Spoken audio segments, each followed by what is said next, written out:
মহামায়া মায়াৰ সৃষ্টি হ'ল আৰু সৃষ্টি হোৱাৰ পিছত মায়াই সকলোকে গ্ৰাস কৰিলে। তোমাৰ একটা অংশ আমি যত দিব যাক তোমাৰ মায়াৰে প্ৰভু মোহিলে আমাক। ভগৱন্তৰ মায়াৰে সকলোকে মোহি থৈছে। অৰ্থাৎ ভগৱন্তৰ মায়াৰ পৰা আমি সহজে মুক্ত হ'ব নোৱাৰো।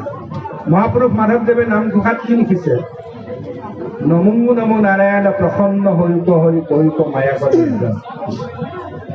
আপোনাৰ মহিমা আপুনি ব্যক্ত কৰি জীৱবোৰ কৰা পৰিক্ৰম। আমি তোমাৰ অংশ, তুমি পৰম ব্ৰহ্ম পৰমাত্মা আৰু তাৰে অংশ আমি জীৱাত্মা। তোমাৰ মায়াই আমাক মুহি আছে, সেইকাৰণে তোমাক দেখা নাই। গছ গছনিবোৰ দেখিছো, পৰ্বত পাহাৰ নদ নদী দেখিছো, গীতৰ প্ৰাণীবোৰ দেখিছো, মানুহবোৰ দেখিছো, বগা কলা ওখ চাপৰ, ধনী দুখীয়া আপোনকৰ, কিন্তু ঈশ্বৰক নেদেখো। ভগৱন্তই কৈছে সমস্ত ভূততে ব্যাপী আছো মই হৰি, সবাকো মানিবা তুমি বিষ্ণু বুদ্ধি। আৰু এখোপ আগবাঢ়ি আহি প্ৰথম কি বুলি ক'লে আমাক?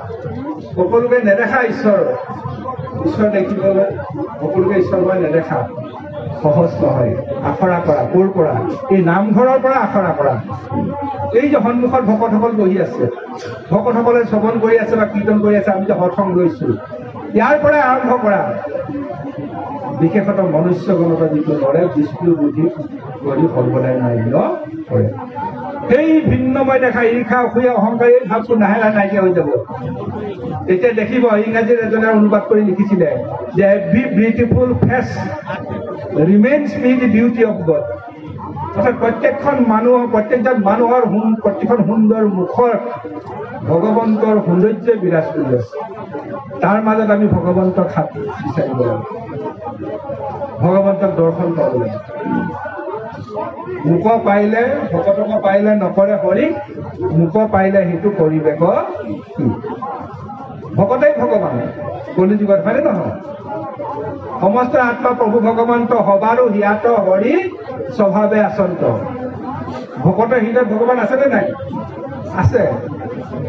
হৰিক হৃদয়ে লৈ ভকতে পৰশে গৈ, হৰিক হৃদয়ত লৈ ভকতসকলে যলৈ যায় সেয়াই তীৰ্থক্ষেত্ৰ হৈ যায়, সেয়াই পুণ্যক্ষেত্ৰ হৈ যায়। আজি ইয়াত যদি ভকত প্ৰৱেশ নকৰিলেহেঁতেন, ভগৱতে যদি নাম বস্তু চৈতন্য নকৰিলেহেঁতেন, ইয়াক আমি নামঘৰ বুলি ক'লোহেঁতেন নে বাৰু? নকওঁ। সন্তৰ হিয়াত হৰি সদা প্ৰৱতন্ত, তেতেকে গংগাটো কৰি গৰিষ্ঠ মহন্ত। সন্ত মহন্ত ভকতসকল গংগাটোতকৈ বেছি পবিত্ৰ। নদীৰ ভিতৰত পবিত্ৰ বোলে গংগা, হয়নে? হয়। কিন্তু সেই গংগাক পবিত্ৰ কৰিব পাৰে কোনে? ভকতে। হেনয়া মহন্ত হ'ব যথায় ধৰ্মন্ত, সমস্ত তীৰ্থকে আতি বৰয় পবিত্ৰ। সন্ত মহন্ত সাধু ভকতসকলে যলৈ যায় সকলোকে পুণ্য বিলাই যায়, সকলোকে তীৰ্থক্ষেত্ৰলৈ পৰিণত কৰিব পাৰে। সেই সাধু সংগৰ ক্ষমতা, সাধু সংগৰ মহিমা। গতিকে সাধু সংগ বোলে গতি নাই, সৎসংগ বিনে কাৰো নাহিকে নিষ্ঠাৰ। সৎসংগে কৰে জানা ভৱ নদী পাৰ, সৎ আৰু সাধু বিনে কৃষ্ণক নাপায়, এই কথা কৈছো মই দহাই দহাই। এয়া গুৰু উপদেশ, এয়া শাস্ত্ৰৰ উপদেশ। গতিকে সেই তত্ত্বৰে সেই অনুভৱেৰে ইয়াতে কৈছে আমাৰ গোপাল চৰণে, হে প্ৰভু ভকতৰ সংগৰ পৰা যাতে মোক আঁতৰাই নিয়া। আৰু যথাৎ ভকত তথাৎ নাম, যথাৎ নাম তথাৎ হৰি। য'ত ভকত থাকে তাতে ভগৱন্তৰ নাম থাকিব, আৰু য'ত ভগৱন্তৰ নাম থাকিব তাতে ভগৱন্ত হৰি থাকিব। যথাৎ নাম তথাৎ হৰি, পৰমাৰ্থ তত্ত্ব লৈ বিচাৰি। সেই পৰমাৰ্থ আচল যিটো আচল অৰ্থ, আচল তত্ত্বটো, সেই তত্ত্বটো বিচাৰি লোৱাটো হৈছে আমাৰ কাম। এই কথাখিনি কৈছে সেই প্ৰভু ভগৱন্ত। মই সত্য কৰি কৈছো, সত্য সত্য ভৈলো মই তোমাৰ লোকৰ। মই তোমাৰ দাসৰো দাস, তুমি যিটো কৰিবলৈ কোৱা মই সেইটোহে কৰিম। তোমাৰ আজ্ঞা অবিহনে মই কেতিয়াও কাম নকৰো। অৰ্থাৎ বাণী ৰূপে, বেদ ৰূপে, শাস্ত্ৰ ৰূপে ভাগৱতৰ মাজত তুমি যি কৈ আছা, এইফালে যাবা এইফালে নাযাবা, এইটো কৰিবা এইটো নকৰিবা, যি উপদেশ দি আছে মই সেইটোহে কৰিম। তাৰ পৰা মই কেতিয়াও এখোজো আঁতৰি অবাতে গতি নকৰো। মই শপত খাই কৈছো, ভগৱন্তই অৰ্জুনৰ আগতো শপত খাইছে, নাই খোৱা জানো?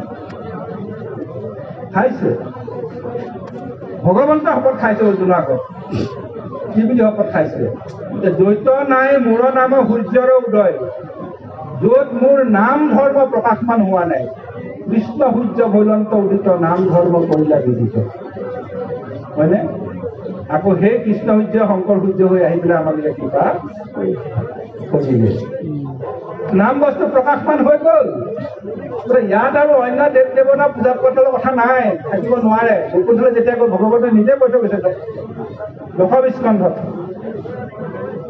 হয়নে আনৰ যত ধৰ্ম কৃষ্ণৰ লগত গুচি গৈলা একথান্য হৈয়া হৰি নাম মাত্ৰ ৰৈলা নামৰ মাজে ৰৈলা অৰ্থাৎ ভগৱন্তৰ নামৰ মাজত সকলো সোমাই আছে ভগৱন্তক পুজিলে ডাল পাতক পূজা কৰিব নালাগে গুই পানী দিলে হয়নে নহয় কৃষ্ণক পুজিলে পূজা সমস্তৰে হয় পৃথকে পুজিলে পূজা কেহু নাপাওঁ তাৰমানে ভগৱন্তক সেৱা কৰিলে ভগৱন্তক ভক্তি কৰিলে সমস্ত দেৱ দেৱতা সন্তুষ্ট হয় আৰু দেৱ দেৱতা সন্তুষ্ট কৰিবৰ কাৰণে বেলেগ ধৰণে পূজা বিধি এইবোৰ প্ৰবৃত্তি মাৰ্গ আগম মাৰ্গ হয়নে বাৰু জ্ঞান মাৰ্গ কৰ্ম মাৰ্গ এইবোৰ পন্থক যজ্ঞ যাগ পূজা বুলি এইবোৰ কোনো প্ৰয়োজন নাই অৰ্থটো হৈছে সেইটো গতিকে সেই হৈছে নাম বস্তু গতিকে দ্বৈত নাই মোৰ নাম সূৰ্যৰ উদয় দ্বৈতেকে প্ৰকাশে তপ জপ যজ্ঞ সেইবিলাক ক'ত থাকিব য'ত মোৰ নাম বস্তু প্ৰকাশ হোৱা নাই হয়নে নহয় গতিকে সত্যে সত্যে সত্যে সত্যে সত্যে নিষ্ঠা মানে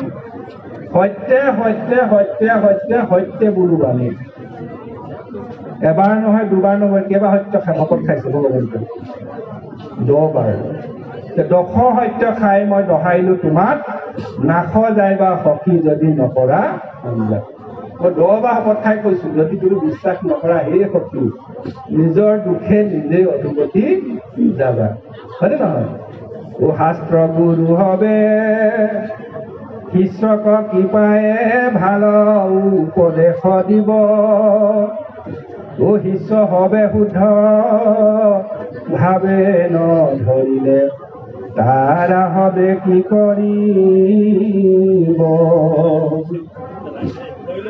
ভাগৱতে কৈ আছে গুৰুৱে কৈ আছে শাস্ত্ৰে কৈ আছে ভগৱন্তে কৈ আছে শংকৰদেৱে কৈ আছে যদি আমি পালন নকৰো যথা ধৰ্ম তথা জয় যদি ধৰ্মত থকা জয়ী হবা যদি ধৰ্মৰ পৰা আঁতৰি যোৱা পিছল খাবা কৰিবা হয়নে গতিকে আপুনি আপোনাৰ বন্ধু আপুনি আপোনাৰ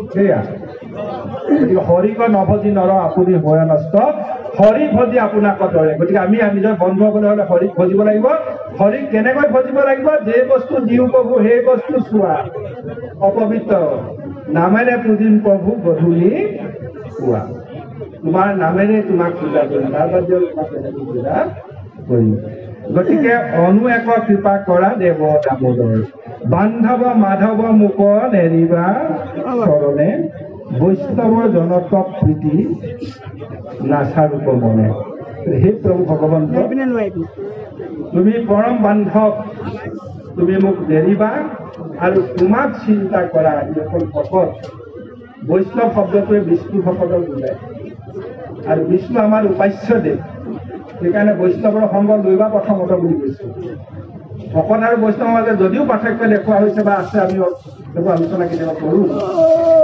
তথাপিতো আমি এইটো সমাৰ্থক হিচাপে গ্ৰহণ কৰিব লাগিব কাৰণ জ্ঞানেকে জানিবা মুখ্যৰে নিদান জ্ঞানৰ দখলত আমি সাধনা কৰিব লাগিব আমি জ্ঞান আহৰণ কৰিব লাগিব জ্ঞানে গতি কহে বেদ বেদৰ মূল তত্ত্বটো হৈছে জ্ঞান জ্ঞানৰ অবিহনে গতি নাই কিন্তু সেই জ্ঞান ক'ত আছে সেই জ্ঞান ক'ত আছে সেই জ্ঞানে আমাক কি কয় যে জ্ঞানেকে জানিবা মুখ্যৰে নিদান নিৰ্বাণ প্ৰাপ্তি মুক্তি বা ভগৱন্ত প্ৰাপ্তি বৈকুণ্ঠ প্ৰাপ্তিৰ কাৰণে এটাই মাত্ৰ পথ সেয়া হৈছে তুমি জ্ঞানৰ সাধনা কৰিব লাগিব কিন্তু কেনেকৈ সাধনা কৰিবা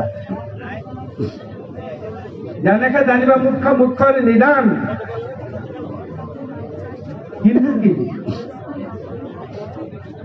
শুদ্ধ হত গুণে জানা মিলে তত্ত্ব জ্ঞান অৰ্থাৎ আমি হত গুণী হ'ব লাগিব আমি সাত্বিক ভাৱাপন্ন হ'ব লাগিব আমি উগ্ৰবাদত গ'লে নহ'ব আমি তমগুণী হ'লে নহ'ব আমি অকল ৰজগুণত মজগুণ হৈ থাকিলে নহ'ব আমি সাত্বিক ভাৱনাপন্ন হ'ব লাগিব। শুদ্ধ চিন্তা, শুদ্ধ হত গুণে জনা মিলে তত্ত্বজ্ঞান, এতেকে জানিবা বিষ্ণু ভকতৰ ইষ্ট। আমাৰ ইষ্টদেৱ কোন? বিষ্ণু বুলি ক'লো। বিষ্ণু মানে ব্ৰহ্মা নহয়, বিষ্ণু মানে ৰুদ্ৰ নহয়। ৰজগুণে ব্ৰহ্মাৰূপে সজা চৰাচৰ। ভগৱন্তই ব্ৰহ্মা ৰজগুণটো ভাগ হৈ পেলাই ব্ৰহ্মাই এটা অংশ হৈ পেলাই ভগৱন্তই এটা অংশ ৰজগুণ। নিৰ্গুণ ব্ৰহ্মৰ তিনি গুণ, হত ৰজ তম, তিনিটা বিভক্ত, হয়নে? আৰু সেই তিনিটা বিভক্ত ৰজগুণে ভগৱন্তই ব্ৰহ্মা ৰূপ লৈ পেলাই কি কৰি আছে? সৃষ্টি কৰি আছে। আছেনে নাই? ৰজগুণে ব্ৰহ্মাৰূপে সজা চৰাচৰ আৰু শতগুণে বিষ্ণু ৰূপে পালা নিৰন্তৰ। অৰ্থাৎ শতগুণে বিষ্ণু ৰূপেৰে ভগৱন্তই কি কৰিছে? জগত পালন কৰি। আৰু তমগুণে ৰুদ্ৰ ৰূপে সৃষ্টি সংহাৰন্ত। সংহাৰ দায়িত্বটো দিলে কাম ৰুদ্ৰ। অৰ্থাৎ তমগুণত ৰুদ্ৰ ৰূপেৰে ইয়াত আমাক দেখুওৱা হৈছে। তমগুণে ৰুদ্ৰ ৰূপে সৃষ্টি সংহাৰন্ত, তিনি গুণে তিনি মূৰ্তি একে ভগৱন্ত। আচল তত্ত্বটো হৈছে তিনি গুণে তিনিজন দেৱতা, ব্ৰহ্মা, বিষ্ণু, শিৱ বা ৰুদ্ৰ। কিন্তু তিনি গুণে তিনি মূৰ্তি একে ভগৱন্ত। আচল তত্ত্ব হৈছে একেজন ভগৱন্ত। কিন্তু সেই তিনি ভাগ হলেও কিন্তু এতিয়া আমাক কি বুলি কৈছে? বিষ্ণু পূজা কৰা, বিষ্ণু সেৱা কৰা, বিষ্ণুক আমি ইষ্টদেৱ হিচাপে ল'ব লাগে। অৰ্থাৎ সেই অৰ্থত আমি বৈষ্ণৱ, হয়নে নহয়? এতেকে জানিবা বিষ্ণু ভকতৰ ইষ্ট, উপাধিৰ বিশিষ্টে ফল হৈ বিশিষ্ট। উপাধিৰ বিশিষ্ট ফল মানে কি? যাক পূজা কৰা সেই ফল পাব। বেয়াটো ভাবি থাকা, বেয়া ফালে গৈ থাকা। ভালটো ভাবি থাকা, ভাল ফালে গৈ থাকা। তমগুণক আৰাধনা কৰা, তমগুণী হোৱা ধ্বংস হবলৈ বেছি দিন নালাগে। ৰজগুণত মজবুত হৈ থাকা, শেষত গৈ তমগুণলৈ যাবগৈ লাগিব। কিন্তু সাত্বিক ভাৱাপন্ন হোৱা, শতগুণৰ আশ্ৰয় লোৱা, সেই বিষ্ণু বৈষ্ণৱ। দেখি নহওক আমাক উপদেশ দিছে কি? ভকতৰ সংগ, বৈষ্ণৱৰ সংগ, সন্ত মহন্তৰ সংগ কেতিয়াও নেৰিবা। য'তেই পোৱা এই সুযোগ সুবিধা ল'বা। কথা শুনিলেহে কৈছে মনৰ সংশয়, কৃষ্ণ সেৱাতৰ অতি তেৱেশে বাহৰ। জানি শুনা হৰি কথা মহন্তৰ মুখে, বোলা ৰাম ৰামত মুখে। সন্ত মহন্ত ভকত বৈষ্ণৱ বিপ্ৰ ব্ৰাহ্মণ এইবিলাকৰ মাজত বেছি বেছি পাৰ্থক্য বিচাৰিব নালাগে।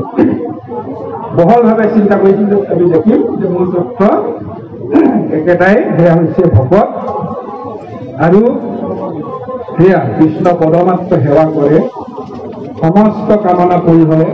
ভকতে কোৱা কামটো কৰি আছে নাই? কৃষ্ণ পদমাত্ৰ সেৱা কৰে, ভকতে সেইটোৱে কৰে।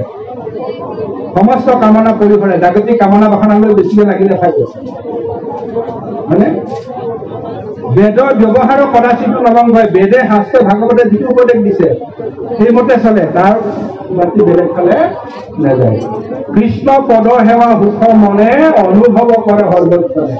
কৃষ্ণ চৰণ সেৱাত ভগৱানৰ গুণৰ নাম শ্ৰৱণ কীৰ্তনত যি আনন্দ পায়, সৰ্বক্ষণে সেই আনন্দ পৰমানন্দ অনুভৱ কৰে।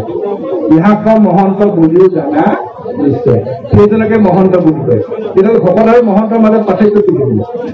হয়নে? একো নাথাকে। সেইজনে মহাজন। হৰিক বান্ধৱ বুলিয়া যিজনে কৰয় হৰি কীৰ্তন, সমস্ত শাস্ত্ৰৰ তত্ত্ব জানিলা, জানাহে হি মহাজন। সেইজনে মহাজন, সেইজনে সন্ত, সেইজনে মহন্ত, সেইজনে ভকত, সেইজনে বৈষ্ণৱ। কিন্তু এই ভকতৰ সন্তৰ সং কেতিয়াও যাতে মই নোলোৱাকৈ থাকিব লগা নহয়। প্ৰভু এই কৃপা মোক কৰিবা।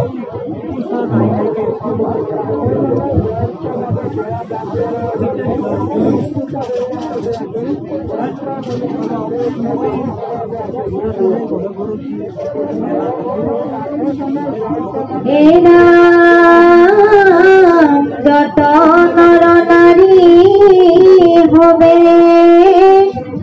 এৰিও গোমতী, গায়ো ৰাম কৃষ্ণ নাম কৰিয়া মতি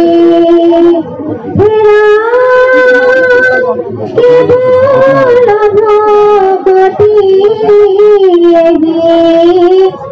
জানা নাম নাম অহপুৰুষাৰ্থ কৰি তোলা ৰাম যত নৰ নাৰী হবে এৰি মতি গায়ু নামক কৃষ্ণ নামক কৰিয়া ভূপতি ভক্তি ভাবে ঈশ্বৰৰ নাম আমি কীৰ্তন কৰিব লাগে শ্ৰৱণ কৰিব লাগে কৃষ্ণ নামক গায়ু বুলি কৈছে গোৱা গোৱাটোক কীৰ্তন বুলি কয় আমাৰ কেতিয়াবা ভকতৰ মাজত প্ৰশ্ন আহে নবিধৰ ভিতৰত শ্ৰেষ্ঠ যেনিবা শ্ৰৱণ কীৰ্তন এই শ্ৰৱণ কীৰ্তনৰ ভিতৰত আকৌ কোনবিধ শ্ৰেষ্ঠ দুবিধ সমান নেকি বা শ্ৰৱণ শ্ৰেষ্ঠ কোনোৱে কয় কোনোৱে কয় যে নহয় কীৰ্তনহে শ্ৰেষ্ঠ এতিয়া আমাৰ শাস্ত্ৰই কি বুলি কৈছে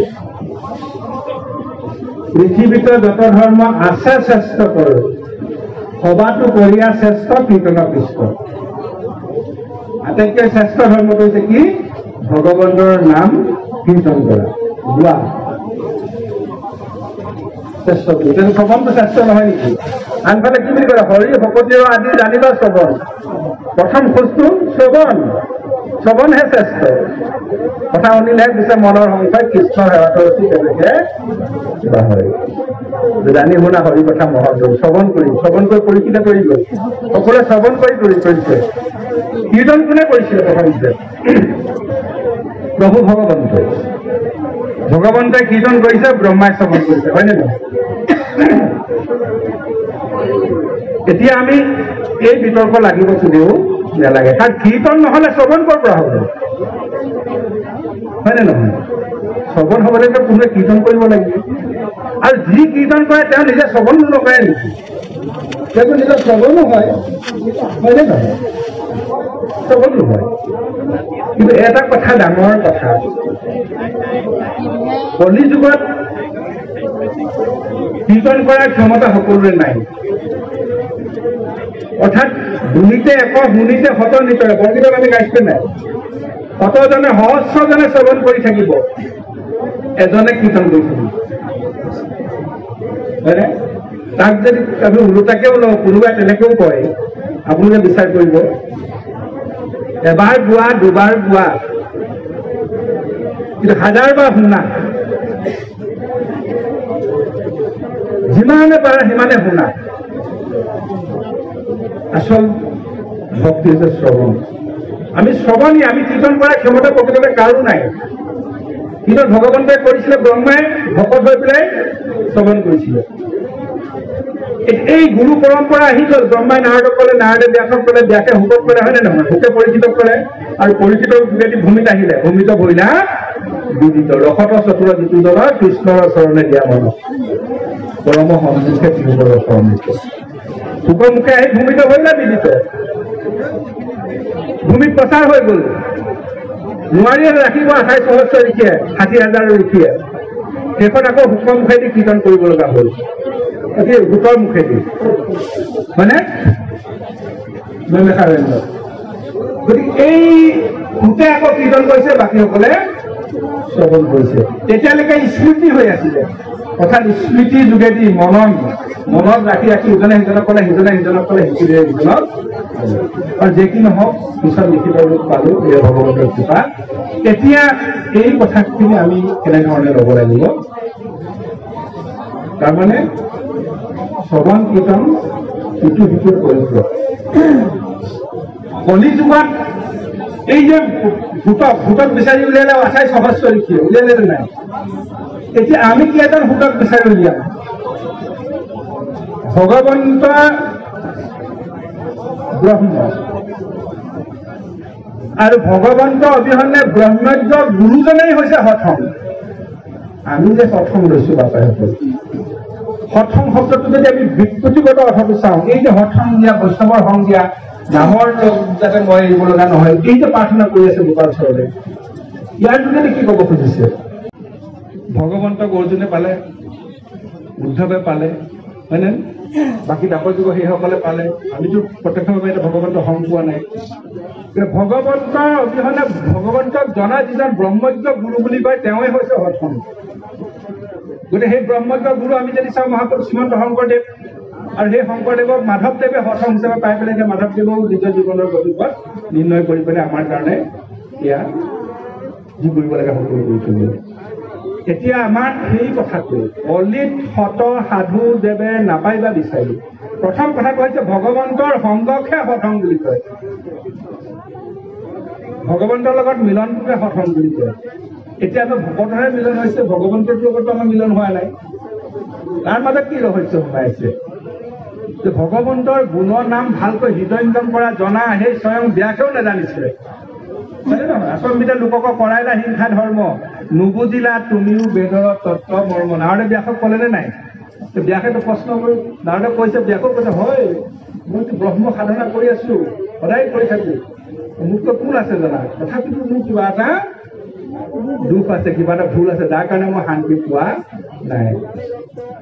আনক বেয়া পথে আগবঢ়াই, কাৰোবাক চুৰ কৰিবলৈ শিকাই, ডকাইত কৰিবলৈ শিকাই পেলাই, কাৰোবাক মানুহ মাৰিবলৈ শিকাই পেলাই কোনোবাই শান্তি পাব? কাৰোবাৰ ঘৰ জুই জ্বলাই কোনোবাই বিচনাত শান্তিৰে শুই থাকিব পাৰিব? পাৰিবনে বাৰু? আনক ঘৰ জ্বলাই পেলাই নিজে বিচনাত শান্তিৰে শুই থাকিব নোৱাৰে। আনৰ অপকাৰ কৰি কোনেও শান্তি জীৱনত নাপায়, যিটো ব্যাসৰ অৱস্থা হৈছে। শেষত নাৰদে বুজাই দিলে যে তোমাৰ এইটো ভুল, গতিকে সেই ভুলটো শোধন কৰা, বাকীবিলাক চব বাদ দিয়ে, মূলৰ উপদেশে কৰা ভাগৱত শাস্ত্ৰ প্ৰচাৰক গোবিন্দৰ গুণৰ নাম মাত্ৰ। সেই উপদেশ দি দিলে। এতিয়া সেই উপদেশেৰে এই কথাখিনি আহিছে যে সেই নাৰদৰ হঠংগ, ব্যাসৰ হঠংগ কোন?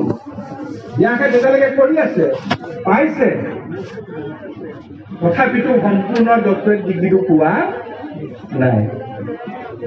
মাষ্টাৰ ডিগ্ৰী পাইছে যদিও ডক্টৰেট ডিগ্ৰীটো পোৱা নাই। আমি ভাবো যে ডক্টৰেট ডিগ্ৰী পালে আৰু সকলোখিনি জানিলে আৰু গৱেষণা কৰিলে আৰু কৰিবলৈ বাকী নাই। নাৰদ আহি গ'ল, নাৰদে আহি পেলাই সেই ডক্টৰেট ডিগ্ৰী চহী পাইছে দিছিল চাৰ্টিফিকেটখন দি পেলাই যে মূৰৰ উপদেশে কৰা ভাগৱত শাস্ত্ৰ, তোমাৰ সেইটো হ'ল ভুল। আচম্বিত লোকক কৰাইলা শিক্ষা ধৰ্ম, যাৰ যেন মতি কৰে বেদ ব্যাখ্যান, নিজ অৰ্থ ভগৱতীক দেৱী পূজা আনি। আচল ভক্তি ধৰ্ম লুকুৱাই বুলি বিভিন্ন ধৰণে ধৰ্ম মাৰ্গ প্ৰদৰ্শন কৰিলে, যাৰ কাৰণে মানুহবিলাকে কোনোদিন একত্ৰ হ'ব নোৱাৰিব। সেইকাৰণে আমাৰ হিন্দু সমাজখন আজি বহুধা বিভক্ত। একং সৎ বিপ্ৰ বহুধা বদন্তি, হয়নে? সেইকাৰণে আমি লগ চাব নোৱাৰো সকলো একেলগতে। প্ৰত্যেকে কয় বেদমতে আমি চলি আছো, বেদে কহে বুলি কৰ্ম কৰে সৰ্ব নৰ। সকলোৱে কয় বেদমতে চলি আছো, বেদ বিধান মতে কাম কৰি আছো। আমি বৈদিক গ্ৰন্থতে আছো, বেদে এইটোহে কৈছে, সেইমতেতো কৰি আছো। আমাতকৈ বেদ জনাত কোনোবা আছে নেকি? সকলোৱে বেদৰ দোহাই দিয়ে কৈ থাকে, বেদে কহে বুলি কৰ্ম কৰে সৰ্ব নৰ, কিছু নুবুজয়া তত্ত্ব বেদৰ বাক্য, যিটো ব্যাসেও বুজা নাছিল। শেষত নাৰদে আহি সংশোধন কৰি দিলে আৰু সেই নাম বস্তু আমাৰ মাজলৈ গুচি আহিলে। এতিয়া কথাটো হৈছে কি, সেই প্ৰকৃতাৰ্থত নাম বুজি পোৱা, আচল তত্ত্ব বুজি যোৱা যে ব্ৰহ্মজ্ঞ গুৰু, সেইজনে হৈছে হঠং। কিন্তু কলি যুগত তেনেকুৱা হঠং যে বিদুৰক ক'লে তুমি বোলে যোৱা, উদ্ধৱক ক'লে বোলে বিদুৰৰ শেষৰ স্থান কি, শেষ আশ্ৰয় কি বিদুৰৰ? বোলে মৈত্ৰেয় আশ্ৰমত যাব লাগিব, মৈত্ৰৰ পৰা বোলে তেওঁ পুনৰ ভাগৱত শ্ৰৱণ কৰিব লাগিব, হয় নে নহয়? ভগৱন্ত বৈকুণ্ঠ পন্থ পোৱাৰ আগে সেই দিহা দি থৈ গ'ল। অৰ্থাৎ বিদুৰৰ হঠং হ'ল কোন? মৈত্ৰেয়। সেই মৈত্ৰ পৰম্পৰাটো আমি সকলোৱে জানো, অনন্ত সম্প্ৰদায়ৰ যোগেদি মৈত্ৰলৈ আহিলে ভাগৱত, আৰু আমাৰ এইফালে আহি পেলাই কলিত ওচৰ পালেহি। এতিয়া কলিত শত সাধু দেৱে, তেনেকুৱা মৈত্ৰেয়ৰ নিচিনা, হয়নে বাৰু? তেনেকুৱা ব্ৰহ্মজ্ঞ গুৰু নাপাবা সহজে বিচাৰি। কলিত শত সাধু দেৱে নাপাইবা বিচাৰি, নাম কীৰ্তনক লৈবা সৎসংগ। সিদ্ধান্ত দি দিলে নালাগে কোনোবা এজন ভাল শাস্ত্ৰজ্ঞ বেদজ্ঞ বুলি কোনোবা এজন ব্যক্তিৰ ওচৰত যাব নালাগে, কোনোবা এজন বিশেষ সাধু সন্ত মহন্তৰ ওচৰত চলিব নালাগে। কি কৰিব লাগে? ভাগৱত আছে পৰম সৎসং এজনক দিয়া পাঠ কৰিবলৈ পাঠ কৰিব তোমালোকে শুনি থাকা শ্ৰৱণ কীৰ্তন কীৰ্তন শ্ৰৱণ পাঠ প্ৰসংগ আৰু নাম প্ৰসংগ ভাগৱত পাঠ ব্যাখ্যা আৰু নাম কীৰ্তন নাম প্ৰসংগ এই দুভাগে হৈছে আমাৰ সৎসং কলিত সত সাধৰ জীৱ নাপাইবা বিচাৰি নাম কীৰ্তনক লৈ বা সৎসংগ কৰি কলি যুগে কীৰ্তনত সৰ্বফল পায় দেৱৰ বাঞ্ছনী হেতু জানিবা ভগৱান এই দেৱ দেৱতাবিলাকেও ব্ৰহ্মা আদি কৰি দেৱ দেৱতাবিলাকেও মনুষ্য জন্ম পাবৰ কাৰণে চেষ্টা কৰে সাধনা কৰে আৰু যি জন্ম ভগৱন্তৰ গুণনাম শ্ৰৱণ কীৰ্তন কৰিব পাৰে মনুষ্য জন্ম এইকাৰণেই লাগে ভগৱন্তৰ গুণনাম শ্ৰৱণ কীৰ্তন কৰিবৰ বাবে সেই তত্ত্বই কথাখিনি কৈছে গতিকে গোৱা আমি কি বুজিলো শ্ৰৱণ কীৰ্তনৰ আমি কাজিয়া লাগিব নালাগে বিতৰ্ক কৰিব নালাগে শ্ৰৱণ হ'ব কীৰ্তন হ'লে শ্ৰৱণ হ'ব সেই শ্ৰৱণ কীৰ্তনৰ মাজতে আমি সদায় থাকিব লাগে সেইটোকে কৈছে কহন্তা থাকিলে কৰ্ণ পাতিয়া শুনয় শুনন্তা থাকিলে শ্ৰদ্ধাই কহয় আৰু কহিবাক শুনিবাক যদি নাপাৱন্ত পৰম শ্ৰদ্ধাই কহি আপুনি দান্ত গতিকে আমাৰ সেই সৎসং ভকতৰ সং এতিয়া পোনপটীয়াকে অৰ্জুনক কৃষ্ণ কোৱাৰ দৰে ভগৱন্ত আহি পেলাই আমাৰ সন্মুখলৈ আহি পেলাই শংখ চক্ৰ গদা পদ্ম ধৰি পেলাই আমাক ঈশ্বৰৰ কথা মোক এনেকৈ খোজিবা এনেকৈ শৰণ লোৱা নহয়নে বাৰু উয়া এক শৰণ লয় কৃষ্ণ নাম মুহুৰ আদেশে নকশিবি সেইটো গান এই শ্ৰীমন্ত শংকৰদেৱ সংঘৰ মূল অধিৱেশনত শ্ৰীমন্ত শংকৰদেৱ সংঘৰ গোটেই ভকত ইয়াতে সংযুক্ত হৈছে অন্যান্য সকলো ৰাইজ ইয়ালৈ আহিছে ইয়াত ভগৱন্ত আহি পেলাই যদি ডাঙৰকৈ চিঞৰি পেলাই সকলোকে ক'ব হয়নে এইটো কৰিবা এইটো নকৰিবা আৰু মোৰ কথা শুনিবা তাৰপিছত আৰু তোমালোক সকলোৱে কৰিব পাৰিবা ইয়াত কলি নাথাকে হয়নে যেনেকৈ সেইখন গাঁৱত তই কলি নাথাকিবি যিখন গাঁও ভকতে মোৰ এক ধৰণ লৈ এক ধৰণীয়া হৈ মোৰ নাম সদায় পুৱা গধূলি শ্ৰৱণ কীৰ্তন কৰি থাকে মুহুৰ আদেশে নকশিবি সেইটো গাঁও এতিয়া ভগৱন্তই আহি ইয়াত আৱিৰ্ভাৱ হৈ পেলাই যেতিয়া ক'ব তেতিয়া শ্ৰীমন্ত শংকৰদেৱ সংঘৰ কোনো সংগী সন্ধিয়াৰ পৰা ধুবুৰীলৈ গোটেই উত্তৰ পূৰ্বাঞ্চলৰ কাৰো ঘৰত আৰু দনাহে কাজিয়া নহয় সকলোতে শান্তি হৈ যাব ভগৱন্তই ক'ব সেইটো হয় জানো নহয় ভগৱন্তই এই পৰম্পৰাটো দি পেলাই আমাক কৈছে যে সৎসং লোৱা সৎসংগত সকলো আলোচনা কৰা সৎসংগৰ মাজতে ভকতৰ মাজতে মই আছো এই তত্ত্বটো হৃদয়ঙ্গম কৰা যথাৎ ভকত তথাৎ নাম আৰু যথাৎ নাম তথাৎ হৰি য'ত মোৰ নাম থাকিব ক'ত নাম থাকিব য'ত ভকত থাকিব আৰু য'ত নাম থাকিব তাতে মই থাকিব যিটো ফুৰা নামক সুমৰি তাৰ পাছে পাছে ভ্ৰমন্ত কৰি হয়নে নহয় গতিকে সেইটো ভগৱন্তৰ নামৰ লগত ভগৱন্ত সদায় থাকিব দেখি নহয় বাপে কিবা এটা কৈছিলে কৃষ্ণ জানিব সেইটোৱে আমাৰ এতিয়া শ্ৰৱণ কীৰ্তনৰ কথাটো হৈ আছে নহয় জানো সেই কথাটো ওলাই আছে আমাৰ যে কিছুমান অনুষ্ঠানত আমি নামঘৰ গোৱা হয় পাছত মানে নোহোৱাকৈ আমাৰ নামঘৰ মানে সেই অনুষ্ঠানভাগ সামৰণি মৰা হয় এই কথাটো অকণমান মানে নাম কীৰ্তন হয় পাঠ নকৰে ঠিকে আছে বাৰু আপুনি এটা বিশেষ কথা কৈছে একো নাই এইটো আমাৰ সামাজিক ব্যৱস্থা এটা আমি কৰি আছো নাম ভগৱন্তৰ নামেই এই ইয়াৰ ৮৬ আখৰকেইটা আমাৰ যে অসমীয়া জতুৱা ঠাঁচত এষাৰ কথা কয় সাক্ষী গোপাল বুলি যে কয় এই ভগৱন্তৰ বাক্ময় মূৰ্তি আমি প্ৰতিষ্ঠা কৰি থৈছো ইয়াত গুণমেলা শাস্ত্ৰ হয়নে ভাগৱতৰ ক্ষুদ্ৰতম সংস্কৰণ হৈছে গুণমেলা আৰু যিদিনা আসন প্ৰতিষ্ঠা কৰিছো তাক চৈতন্য কৰিছো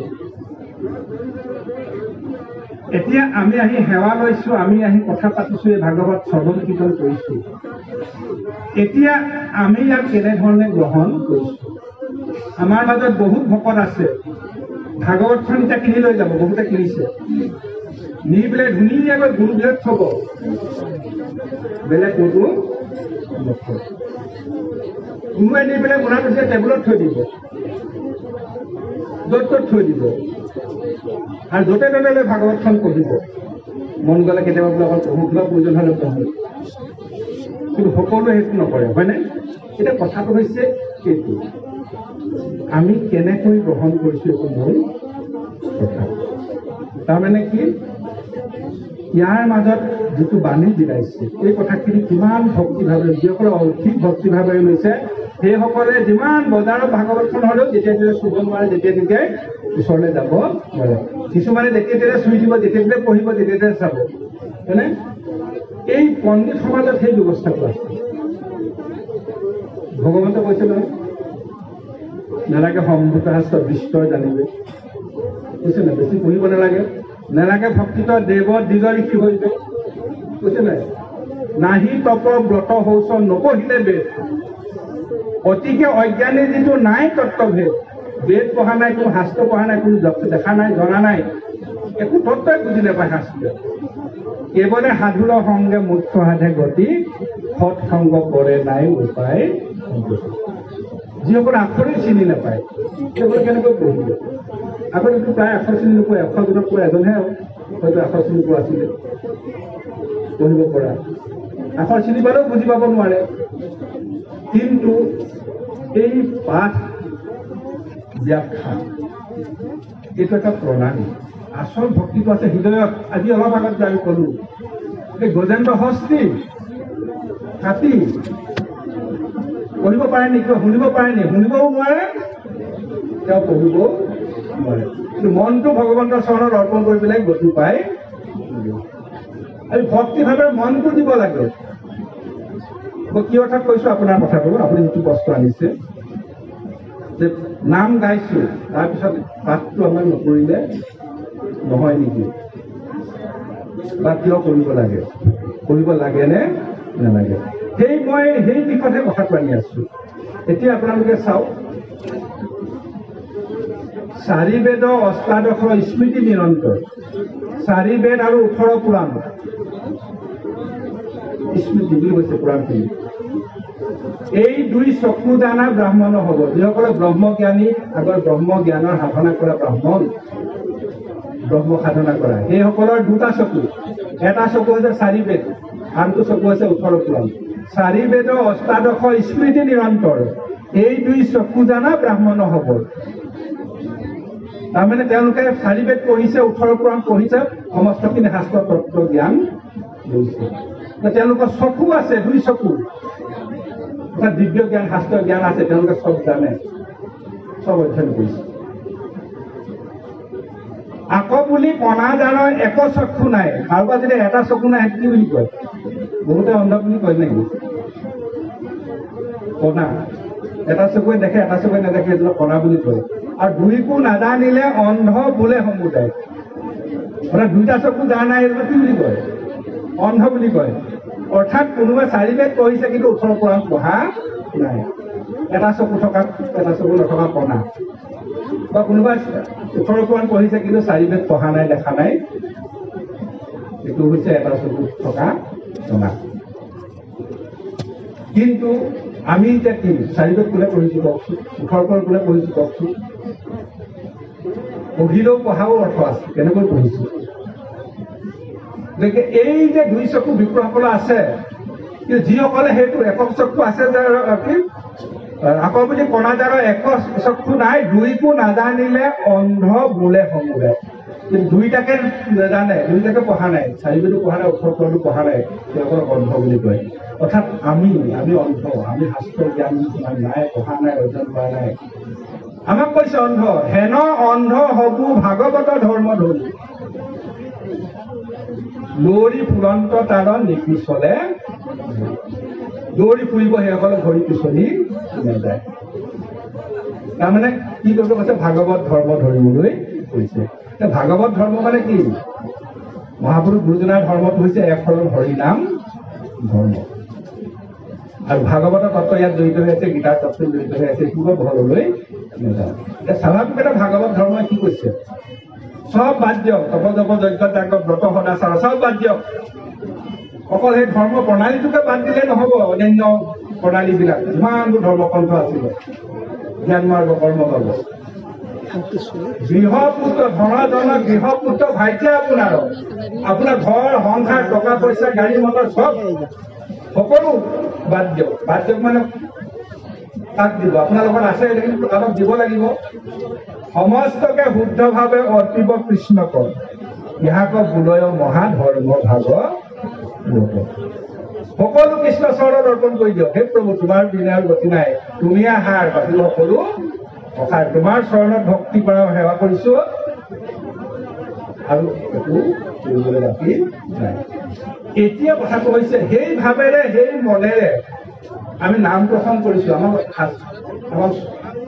উপবিধি দিয়া আছে পাঠ প্ৰসংগটো নাম প্ৰসংগৰ অবিচ্ছেদ্য অংগ নহয় অৰ্থাৎ সৰ্বভাগ নাম আভাগ পাতিছে বাকী নাম প্ৰসংগ যিয়ে নাপাতক উপলক্ষে নাপাতক জন্ম মৃত্যু কৰ্ম যত কীৰ্তনে কৰিব জন্মৰ লগত জড়িত থকা কৰ্মবিলাক বিবাহৰ লগত জড়িত থকা কৰ্মবিলাক মৃত্যুৰ লগত জড়িত থকা কৰ্মবিলাক যি কামেই নহওক মাংগলিক অনুষ্ঠান সকলো কিহে কৰিবলৈ কৈছে আমাক নামেৰে কীৰ্তনেৰে জন্ম মৃত্যু কৰ্ম যত কীৰ্তনে কৰিব নিজৰ জীৱিকা জানি অন্যত্ৰ তেজিব অন্যবিলাক বুদ্ধিজীৱী বুদ্ধি সেইবিলাক বাদ দিয়ক সেইবোৰ ত্যাগ কৰক বহলকে নকৰক সেইবিলাক নকৰিব সমস্ত ঈশ্বৰ চৰণৰ অৰ্পণ কৰিলে হৈ গ'ল নামেৰে কৰিব এতিয়া কথাটো হৈছে কি নাম মানে ইয়াত লিখি থোৱা কিতাপ নাম লিখি থোৱা কেইটা চাই পঢ়াটোৰ নাম এইটো আক্ষৰিক জ্ঞানহে মনত ৰাখিবৰ কাৰণে বা সকলোৱে শিকিবৰ কাৰণে জানিবৰ কাৰণে এইটো হ'ল স্থায়ীভাৱে ৰখা এটা পদ্ধতি